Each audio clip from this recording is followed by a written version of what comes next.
उत्तर प्रदेश के संभल में फिर एक कथित रूप से प्राचीन कुआं और शिवलिंग मिलने की खबर है।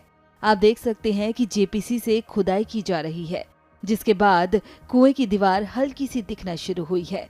इस कुएं के बारे में वहां मौजूद नगर पालिका परिषद के अधिकारी ने पूरी जानकारी दी।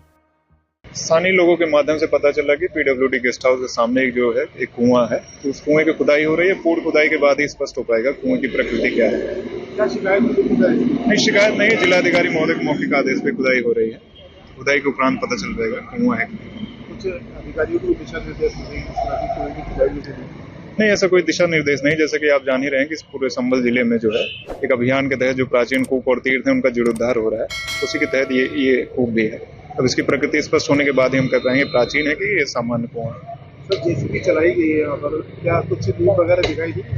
नहीं, दीप नहीं, उसके आउटर जो उसकी परिधि है, कुएं की परिधि हमें दिखी है। अब जो है मैनुअली खुदाई होगी, चूंकि कुआं बहुत बड़ा नहीं है तो जेसीबी से उसको नुकसान हो सकता है, इसलिए हम मैनुअली खुदाई करेंगे, बैरिकेडिंग लगा के। इस कुएं के साथ ही एक शिवलिंग मिलने की जानकारी भी सामने आई है। संभल डीएम ने इस मामले पर क्या कुछ कहा, सुनिए। संभल में तहसील है गुन्नौर, उसका एक ब्लॉक है रजपुरा, वहाँ का गांव पहलवाड़ा है। वहाँ माहवा नदी के पुनरुद्धार का कार्यक्रम मनरेगा के द्वारा किया जा रहा था और उसी नदी पुनरुद्धार के अंतर्गत जब पहलवाड़ा के अंदर खुदाई की गई तो 2 फरवरी 2025 अभी रात्रि में कुछ ग्रामीणों ने सूचना दी कि वहाँ एक शिवलिंग है और धरती से अपने आप पानी बाहर आ रहा है। हम यहाँ पे अरेल नदी का पुनरुद्धार कर रहे हैं, पहले सोत नदी का भी पुनरुद्धार किया गया। तो उसी के क्रम में हमने एसडीएम को कहा है कि वो देखे रियल स्थिति क्या है और पता लगा रहे हैं कि वास्तविक स्थिति क्या है।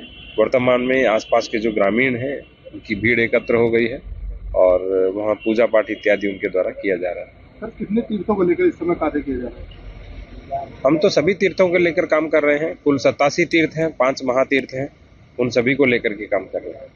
तो कितने कूप अब तक बाहर आ चुके हैं? जो कूप तो लगभग सारे आ चुके हैं। 17 का आइडेंटिफिकेशन हो चुका है, 2 का आइडेंटिफिकेशन होना बाकी है। जो तीर्थ है वो 41 आ चुके हैं।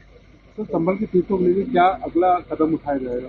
पर्यटन विभाग के माध्यम से, जो धर्मार्थ कार्य विभाग है उनके माध्यम से, उसके अतिरिक्त ग्राम के बजट से और नगर पालिका परिषद के बजट से और CSR के माध्यम से कन्वर्जेंस करके हम सभी तीर्थों का पुनरुद्धार कर रहे हैं।